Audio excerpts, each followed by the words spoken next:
Happy Mother's Day from A Door of Hope. Today I am with mother and daughter duo Charlotte and Iyanna.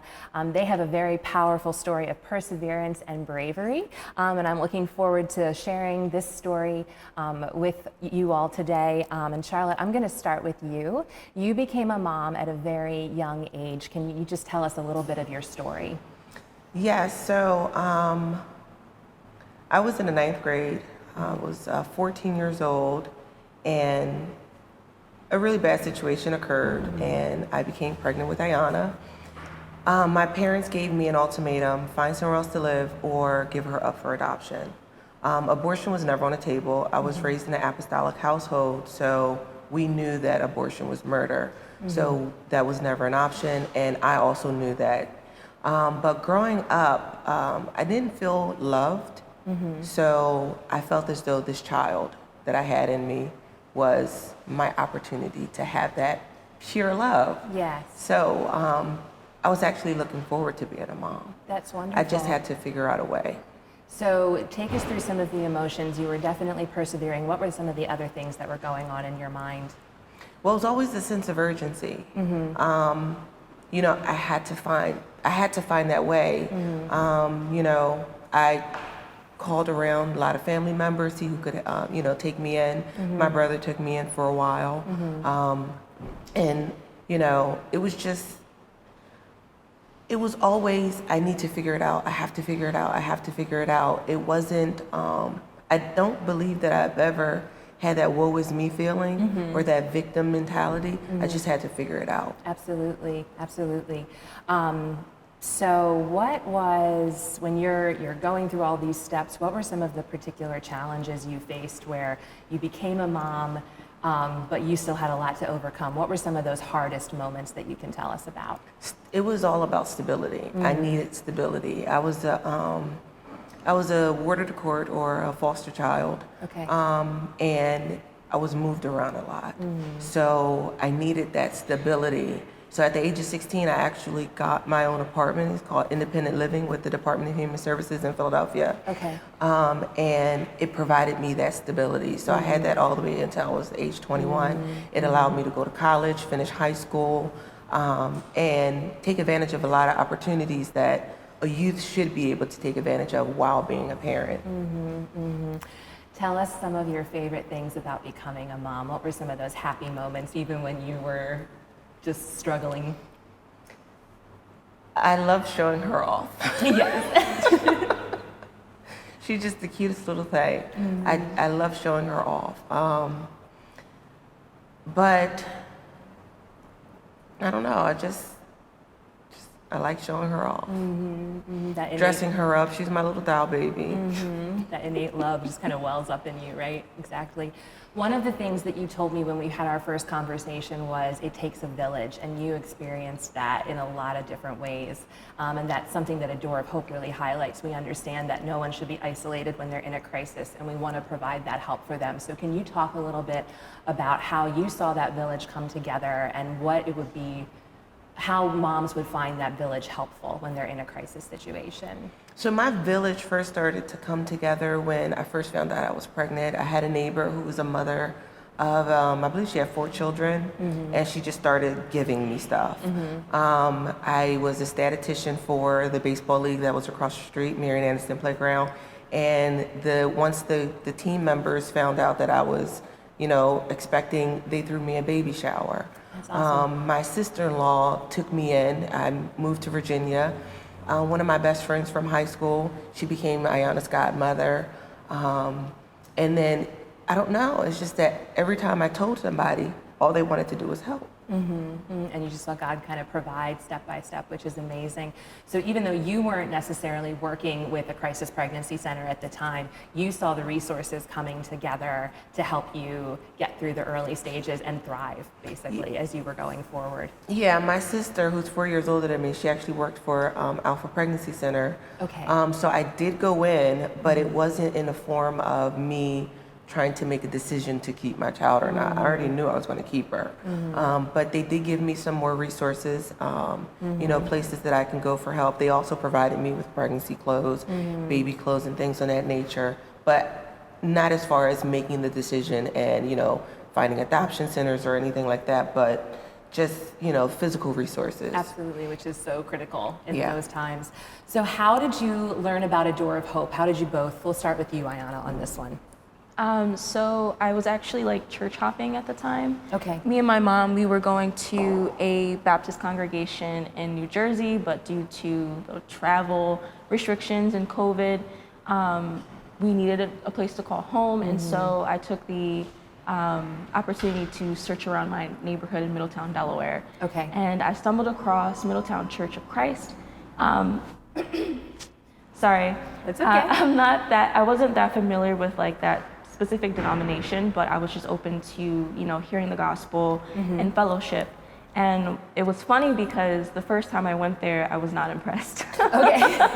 The second time I went there, I was like, okay, now I'm starting to get a little bit more warmed up. The pastor was really nice. He wanted to answer all my questions. But for me, I came from a congregation that didn't do any community outreach. And I said, if we're supposed to be the light, we should shine on the darkness that's upon the world. And we can't just stay in a box and just shine upon each other. And so I was like, Lord, is this where I need to be? Can you show me, like, is this the right place? How can I be used to further the kingdom? And I was like, this is the last time I'm gonna go, 3 times a charm. And so I went, and lo and behold, they were going to be doing a donation drive. So they were going to be collecting clothes for a local pregnancy crisis center, A Door of Hope. And I said, okay, God, I guess this is where I'm supposed to be. And I told my mom about it, because I'm like, do you have any old baby clothes? Because I have a little sister who's 3 years old, well, now she's 4. And it just kind of like went off from there. That's awesome. That's awesome. And that's such a testament to how the community and especially churches are so helpful to A Door of Hope. And we want to see that more. We want to see churches come around moms who need help. So for both, especially for you, Iyanna, what getting involved with the pregnancy center, not necessarily knowing a whole lot about them, what really drew you in, especially as a millennial? Among millennials, crisis pregnancy centers necessarily aren't well known. So what drew you in, and then what's really made it stick for you?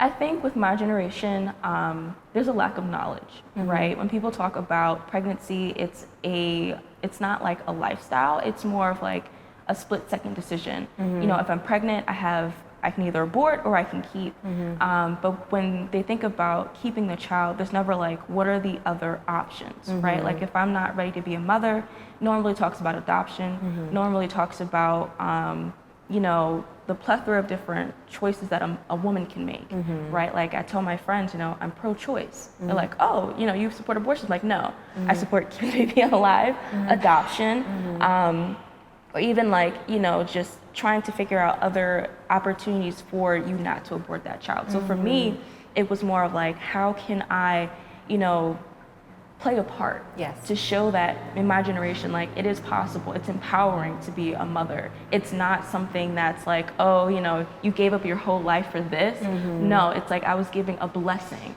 right? And then this child can become someone greater than I am, outside of my own control. Like, when my mom had to make the decision to keep me, it's like, everyone's like, well, if you abort the baby, you could have become a doctor. I did not become a doctor. That's okay. Like, I did not become a doctor, but like, I worked for Microsoft. I do business development where I was able to impact the community, and also A Door of Hope, right? Like, one of the benefits of my job is they pay for my hobbies, right? I said, you know what? I'm going to crochet and make some baby blankets, and now I can donate them. Yes.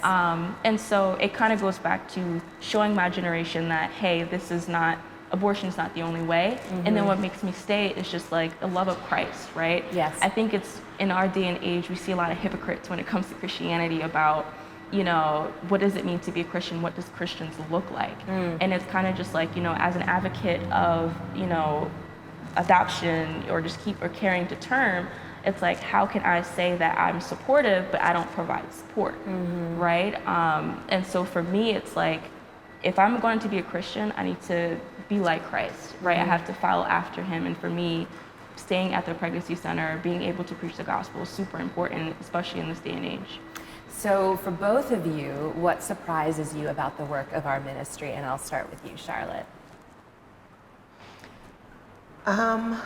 I don't know if anything surprises me because I've already known about pregnancy centers Sure. through Alpha. Sure. It's just that dedication. Yes. That dedication. You see women in these crisis pregnancy centers that have been there for years. Like, it's their true calling. You know, their heart is in it, and Yes. they really, really, really care about people. Yes, absolutely.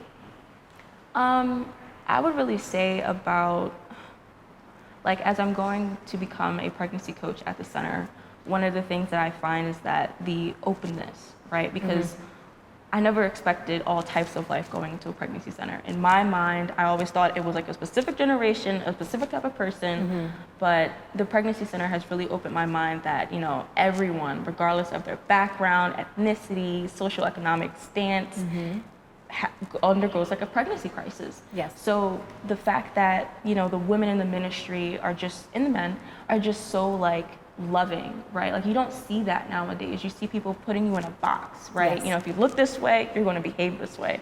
But like the loving nature of the ministries, you know, is just such a blessing on me and the women that they interact with. That's awesome. And I think you have done a wonderful job of highlighting our desire to empower women, also to empower men, and ultimately empower life so that people can thrive in the choices they make, even in those hard places. Your story highlights that, Charlotte, and Iyanna, you are just such a wonderful mouthpiece for that as well. I appreciate both of you just being volunteers at A Door of Hope now and carrying that desire forward and being willing to love on our staff and on our community. It's tremendous for us. So happy Mother's Day to you, Charlotte. Iyanna, thank you for coming on with your mom, and happy Mother's Day from A Door of Hope.